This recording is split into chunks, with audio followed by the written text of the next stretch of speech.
Good morning, boys and girls. So I want to show you something today before we get started with our talk time. So I'm about to go do my exercise in the morning. The sun is just coming up, but I want to show you a machine that we have in our basement that my son Michael uses to exercise. So this machine is called an erg. And an erg is kind of like a fake boat, because Michael is a rower. So what Michael does every morning is he gets up and he gets with a bunch of other guys and he goes out on the lake or the river and he rows and he competes and he races. But in the winter time, it's difficult to do that because there's ice on the water and the water's really cold. They do go out when it's cold, but not when it's icy and snowy. So how does Michael exercise? Well, this is an erg and it's kind of like a fake boat. So Michael has the experience of being in a boat and the exercise he can get being in a boat, but he isn't really in a boat. So we're going to read a Bible story today first about Jesus and a boat, and then I'm going to explain to you why I decided to do talk time today on the erg. So I am going to be reading, I'm going to pull this out here, hold on one second. I got my bookmarker from Joey and Julian, yay. I'm going to be reading from Matthew. And this is what it says. Then he got into the boat and his disciples followed him. Suddenly a furious storm came upon the lake so that the waves swept over the boat. But Jesus was sleeping. The disciples went and they woke him up and they said, "Lord, save us, we are going to drown." And Jesus replied, "You of little faith, why are you so afraid?" And then he got up and he rebuked the waves and the winds, and it was completely calm.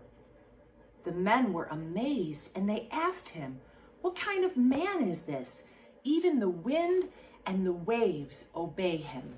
Wow, that's quite the story, boys and girls. So Jesus went up and he got in a boat with his disciples, probably to fish, because a lot of his disciples were fishermen. And they went out on the boat to fish because fish in that time was a good source of food for them. And all of a sudden this huge storm came up and wind started piling up and the waves started coming over the boat. And Jesus was sleeping in the boat. And his disciples said, "Hey, Jesus, we're gonna drown. Why are you sleeping? You can save us." And Jesus looked at them and he said, "Boy, you don't have a lot of faith, do you?" And then he got up and he told the wind to stop and the waves to settle themselves down. And it became very calm. And the men were amazed and they asked him, "What kind of man is this?" They finally realized, like, wow, this guy's something special. Even the wind and the waves obey him. So boys and girls, there's sometimes in life when it's like Jesus is sleeping in our boat, not really in a boat, but it seems like our life is so full of wind and waves and we're looking around and we're saying, "Where is Jesus? Jesus, where are you? Life is so windy and wavy right now." And if Jesus were there, he would say, "Where is your faith? Don't you know that I am right here?" And he would say, "Be calm, wind, and be calm, waves in our life." We have to trust in Jesus and know that Jesus is there in order for that to happen.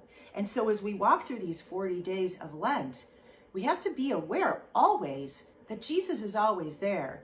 Even if it seems like Jesus is sleeping in our boat, Jesus isn't really sleeping in our boat. Jesus is there. We just have to have the faith that even though we can't see Jesus, he's there. So that's our story for today, boys and girls, and our lesson. And I want to sing you a song. We have not sung yet, and I didn't even think of it until I pulled this Bible story out. But it's called "Michael, Row Your Boat Ashore." I'm going to try to sing it while I'm erging. Are you ready? That's a little bit of a challenge, huh? So here we go. You ready?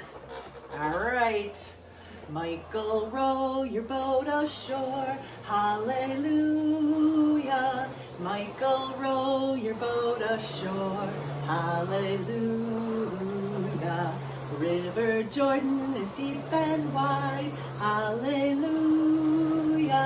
There's milk and honey on the other side, hallelujah. So Michael, row your boat ashore. Hallelujah.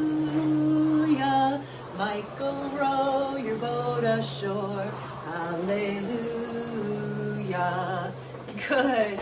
So we're going to do our benediction and then have a good weekend, and I will see you on Tuesday next week. Here we go. You ready?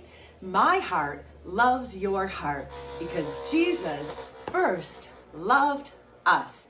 God bless you, boys and girls. You have an awesome day and a great weekend, and we will see you next week, Tuesday. And don't forget, just because you can't see Jesus, just because Jesus is sleeping in your boat doesn't mean Jesus isn't there. So you have a wonderful day. Bye-bye.